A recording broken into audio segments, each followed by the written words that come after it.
Good morning everyone, or whatever time of day it is when you're watching this.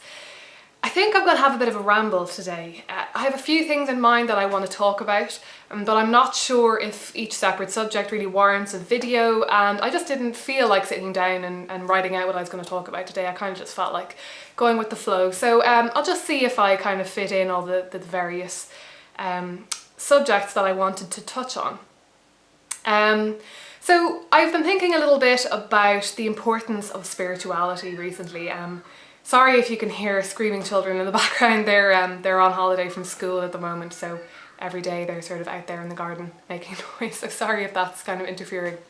First thing I was thinking quite a lot recently about the importance of spirituality, why it's actually important for us to have a spiritual practice, and a spiritual practice as opposed to a religious one.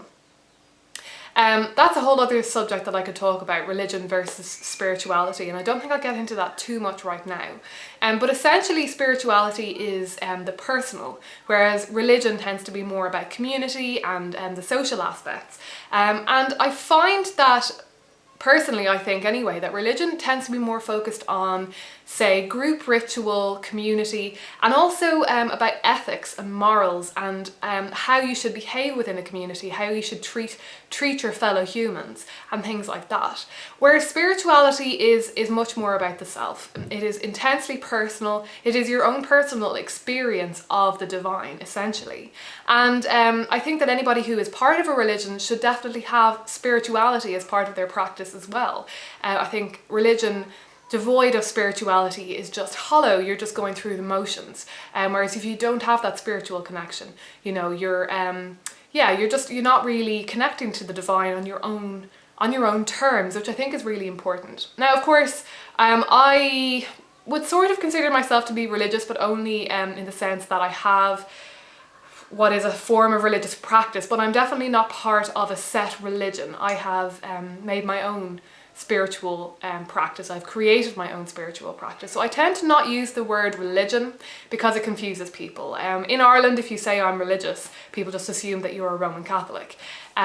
So I tend to just say that I'm spiritual and that I have a spirituality. But my spirituality doesn't just encompass those things that are sort of personal or difficult to define. I think sometimes spirituality can be used to denote those things that are sort of intangible, that are experiential, rather than the practice. It's about the emotional experience or the experience within your own mind, things like that. But for me, my spirituality covers both that and the practice. So yeah, I'm going to talk a little bit about why spirituality is really important. And this is something that's been kind of solidifying in my mind a little bit recently. I talked in a recent video a little bit, I made another rambly kind of vlog video where I was talking about changes to the channel, what's coming up on the channel, and I also talked a bit about sort of cosmic identity and the importance of not only doing inner work but embracing the outer and the connection, the interchange between the outer and the inner. And that is essentially for me why I think spirituality is so important. Because I don't believe in a personified interventionist deity. I don't believe in a God that is sort of out there watching me that needs to be worshipped or that it is proper to worship. For me as a pantheist, the divine isn't necessarily, I wouldn't say it's not going to notice if I worship it or not, because I'm part of it, so obviously it will. And also I feel that everything I do and everything I feel and experience has a ripple effect outwards into the all. But it's not necessary in a sort of moralistic sense. I'm not sort of ethically obliged to do anything in particular by that divinity, if you see what I mean. Now, I feel ethically obliged to do certain things, but those things are socially imposed or things that I feel are important in a community sense, and that goes beyond the human community, of course, into the community of the earth as a whole. But I think there's actually a really pragmatic and important reason for people to have a spiritual practice and a spiritual experience in their lives, and by that I mean By that I mean a perpetual spiritual experience, not just a one-off, like a day-to-day, a spiritually centered life, I suppose you could say, is that it seems to me to be one of the few ways that you can really pay attention to the way in which the outer meets the inner. Pay attention to how your ego, your conscious mind, is actually part of something much bigger, and how to get in touch with those things that you are experiencing on a different level to that consciousness, and really engage with the experience of cosmos, which of course for me as a pantheist is everything. I am not only me, I am, once you start going beyond ego and beyond my personal conscious mind, the conscious thoughts that I have, then you're sort of getting into the territory of where does the line, you know, there's no clear line. The lines are very much blurred. There is my mind, then there's, you know, my psyche, there's my body, but where does that really end? My body is completely connected to my surroundings, and it kind of goes outwards and outwards and outwards to everything. So, you know, I am the all. But a spiritual practice, or some sort of form of spirituality, it gives you that opportunity to pay attention to that, and to actually notice how you interact with the world, and to notice what effect the world outside of you has on you, and how that is an interchange, and what that means for your conscious mind as well as your unconscious mind, and all of that kind of thing. I feel like that kind of very explicit interchange and that focus on interchange happens in a few different things, like I think creativity, any sort of creative art or creative form, where you are kind of pouring a part of yourself out into something. I think that process definitely happens there as well, because when you're creating art, you're very definitely tapping into something more than just the ego.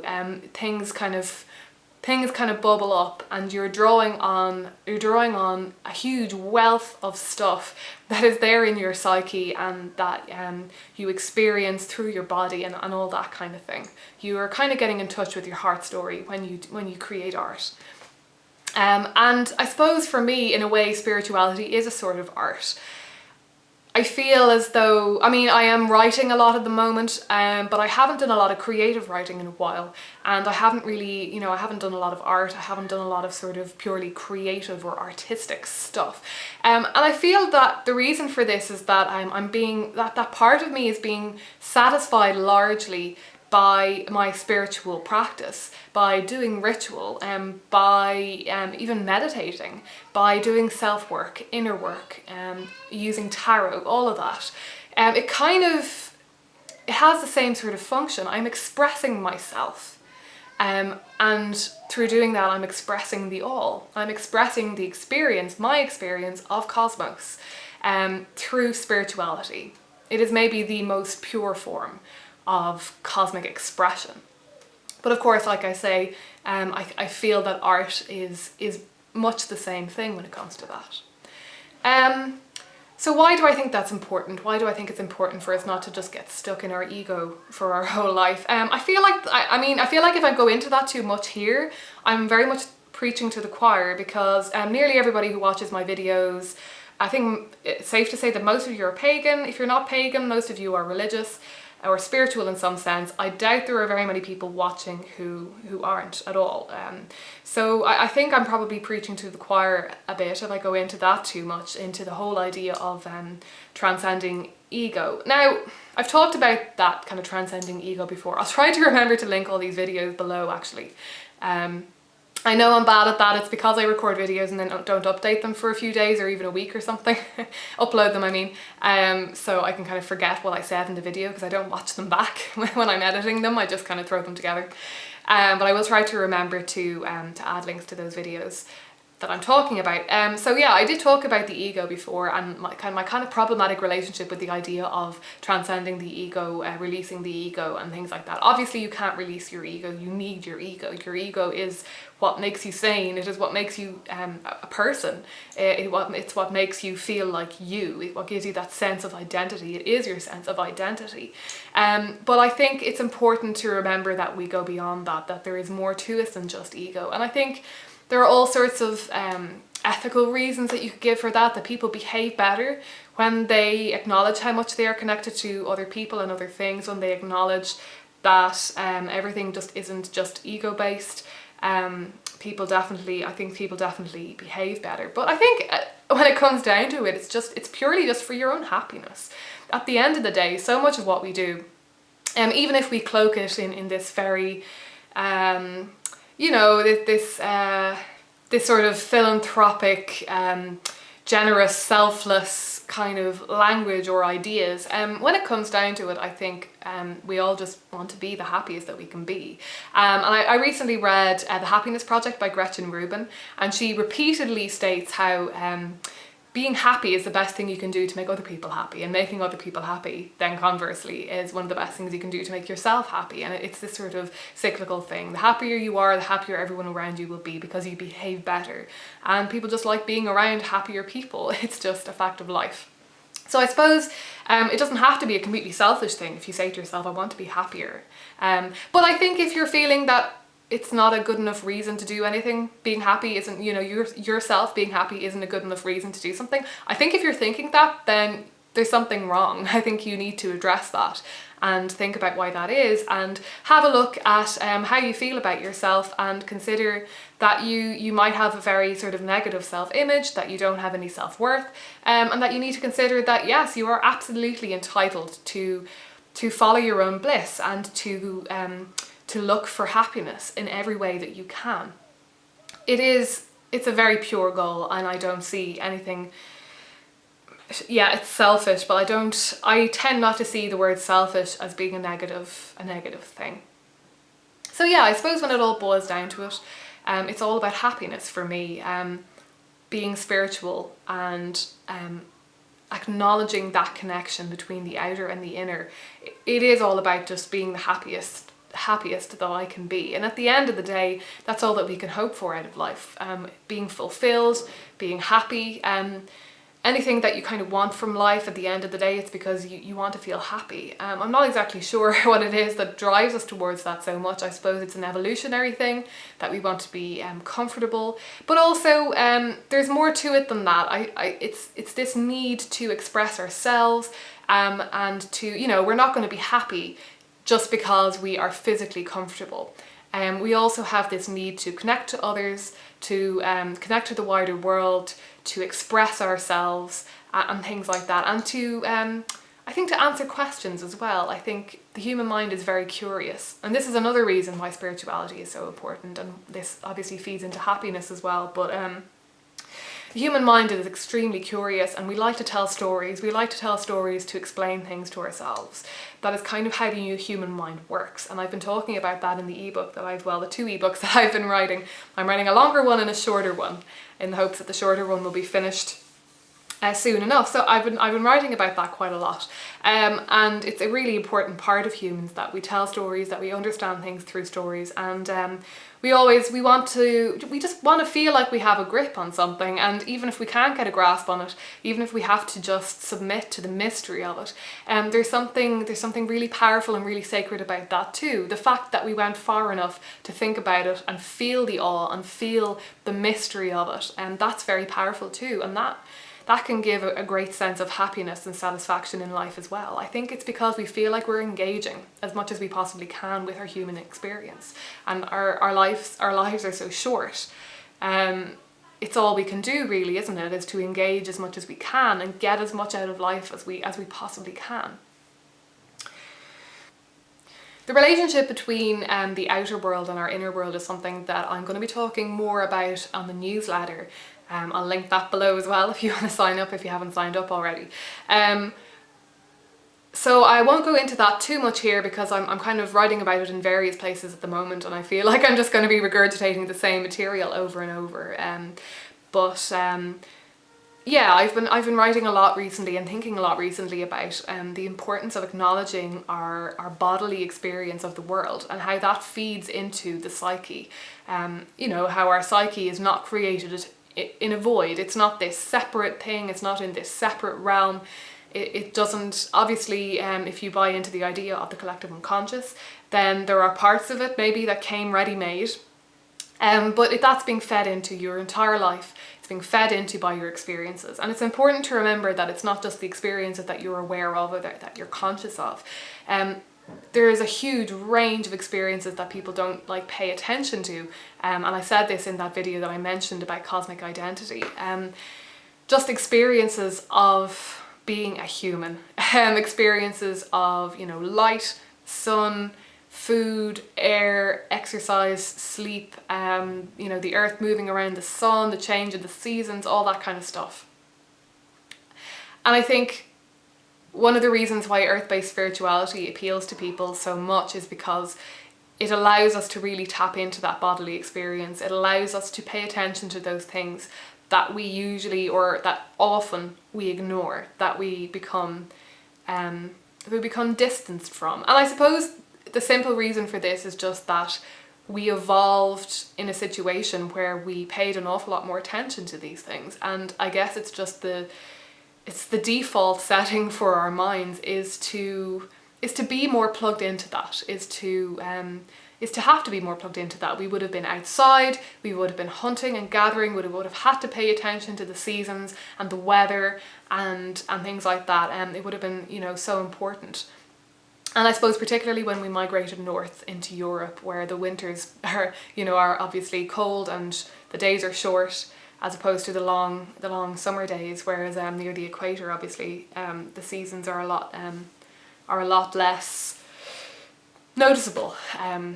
It's a very different kind of environment. So we would have had to adapt when we came north, and maybe we've been struggling ever since.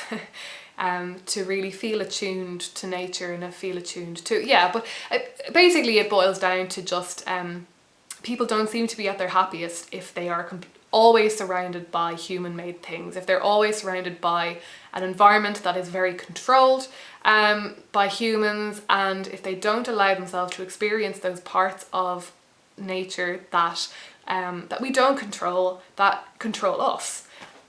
For some reason it seems to be very important to make that conscious. That seems to be very important to spirituality, to happiness. It seems to be a very important component of really doing inner work, delving into the self, is noticing nature, just reconnecting with nature. And it's such a cliche. I'm aware that it is a huge cliche, but the fact of the matter is it works. It just makes you happier. It just makes you feel more connected to everything. And I suppose that is one of the base instincts of being a human, seems to be to want to feel connected and engaged. And if you're ignoring half of your physical experience in life, if you're ignoring all of that stuff that your body is taking in about the sun and the light and the seasons and the weather and all of that stuff, then you are just completely disengaged from your own experience of life. Your conscious mind just becomes this little thing that is way off over there, while the rest of your body and your psyche and everything is just doing its own thing. And that making that connection just seems to be vital. And I suppose any psychotherapist will tell you that. That's kind of where the idea of psychology Jungian psychology anyway is big on making that connection between the conscious mind and the unconscious, and making that link between our ego and what's happening inside, what's happening in our inner world. Yeah, so I think I rambled on that topic a little bit, too much maybe, or long enough. The other thing that I was thinking about recently was sacred silence. And I was going to make a bit of a smoother transition into this subject, but I think I'll just go with it. I actually made a video on this a little while ago, and I just never got round to... It just didn't really work out. I just wasn't happy with it. I never got around to editing it or putting it up.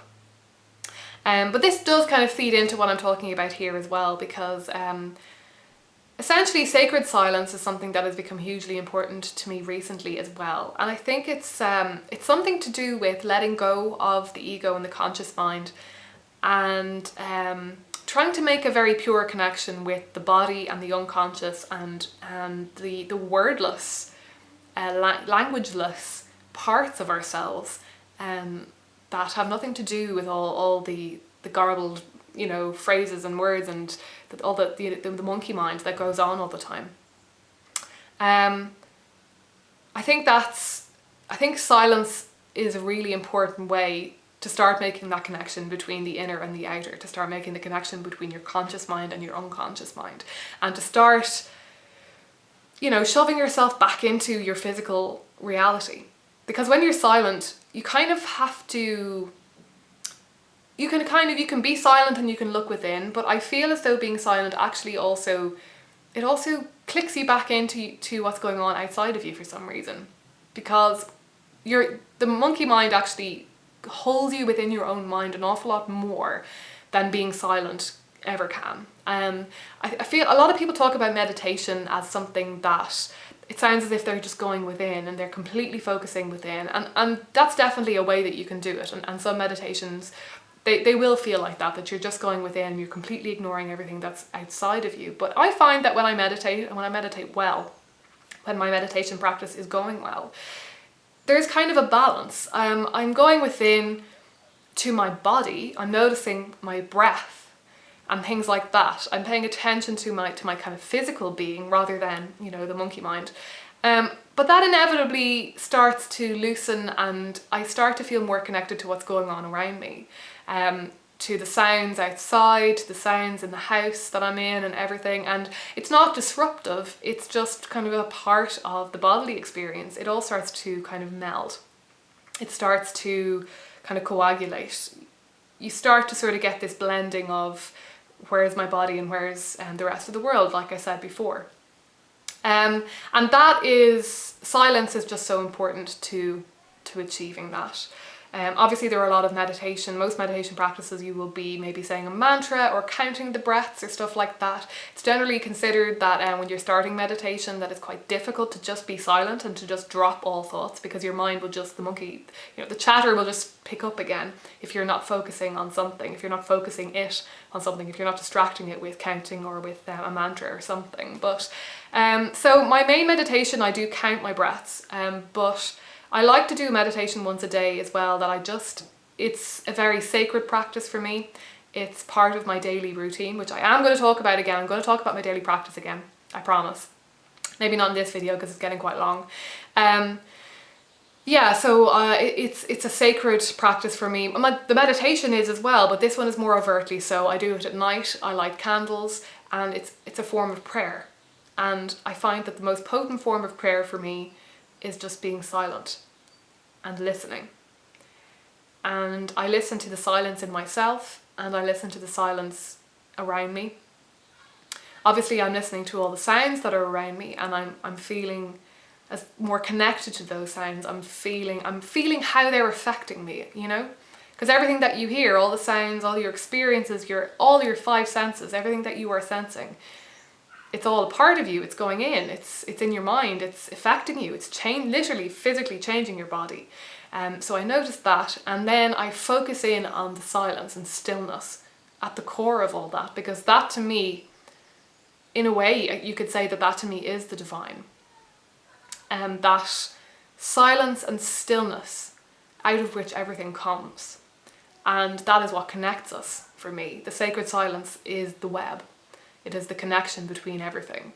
The noise and the physicality of things, the movement and all the change is kind of the creation of the cosmic divine. It is the expression of it, you know? But at the heart of it is that silence and stillness out of which it kind of all reverberates. So that to me is just the most important thing I can do in my spiritual practice, and it is definitely the most transformational. When I do formal ritual for the Sabbats and usually for the full and dark moons, I don't do a lot of listening to sacred silence. I do path working and I converse with deities, and it's more wordy. And I like doing that too. That's the artistic expression That's the poet in me coming out.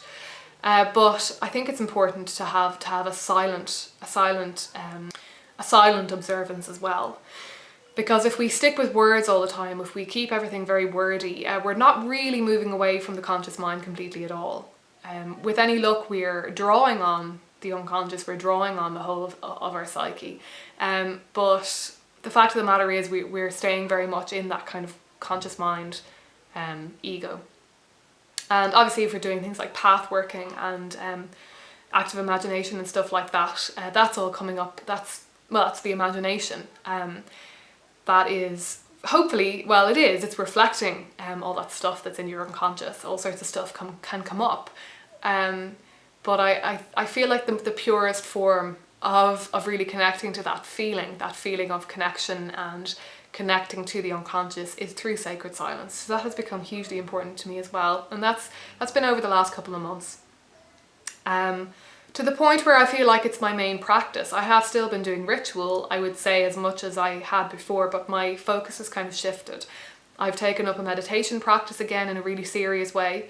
I'm still doing my morning devotionals, and I'm doing my 10-minute sacred silence meditation at night. But then I'm also doing a 30-minute meditation during the day, every day if I can find the time. I have for a while now, every day, found the time for 30 minutes of pure meditation, and that is definitely a spiritual practice for me in and of itself. And it also facilitates that experience of silent prayer that I do later on in the day as well. I don't think if you're not doing a formal meditation practice, I think if you try to sit down and be silent, you'll manage it to an extent.